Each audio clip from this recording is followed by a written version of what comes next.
তো hello guys, চলে আসলাম আরও একটি ভিডিও নিয়ে। তো এখন আমি আর আমার কাকা বসে আছি টোটোতে, কারণ আমি আর আমার কাকা যাচ্ছি আমার কাকার শ্বশুর বাড়িতে। তো তোমাদেরকে একটা জিনিস দেখাই। তো দেখো, এটা হচ্ছে ক্যানিং ব্রিজ। খুব জনপ্রিয় ব্রিজ ছিল একসময়, এখনও আছে কিন্তু হালকা বদলা। তো আমরা টোটো থেকে নেমে গেলাম, কাকা ভাড়া মেটালো। এখন আমরা যাচ্ছি ট্রেন ধরতে।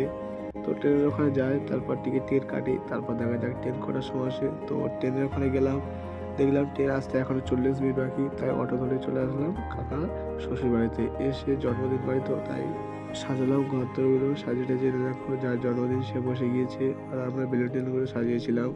তো তারপরে এখানে আশীর্বাদ করছিল ওর দাদু বা ঠাকুরদা। তো ওখানে ছিলাম কিছুক্ষণ, তারপরে সে আরেকটা বড় বেলুন ছিল, সেটাকে লাগাতে হবে উপরে, কারণ এখন আশীর্বাদী হয়ে যাচ্ছে। আশীর্বাদী শেষ হওয়ার পরেই হবে। তো দেখো আমি আর কাকা মিলে ওটা করছিলাম। তারপর কাকার কে একজন অটো মাখিয়ে গিয়েছে, তো কাকা বলছে যে আমাকে মাখিয়েছে, বদলা হবে। তো ওখানে ওরা ওই করছিল, আমি চলে আসলাম। দেখো টাকা কিন্তু ভালোই পেয়েছে। এর মধ্যে মনে হচ্ছে আমারও 50% দেওয়া দরকার, কিন্তু এত কাজ করলাম। তো কাকা অবশ্য হয়ে দেখো পুরো ভূত হয়ে গিয়েছে। আমি আর বেঁচে গেছি, আর মহেন্দ্রকেও হালকা পাতলা মাখিয়ে দিয়েছে। এখানে আমি দাঁড়িয়ে আছি। এবার ওর দাদু এসে বলছে অব্র মাখামাখি করিস না, কিন্তু কাকা শোনেনি, গিয়েছে মাখিয়েছে। তাকে কি মাখিয়েছে, সেও ছাড়ার পাত্র না। কিন্তু তারপর এখানে পুজো হচ্ছে, আমার একটা দিদি বানাচ্ছিল। তো ভিডিওটা এই পর্যন্ত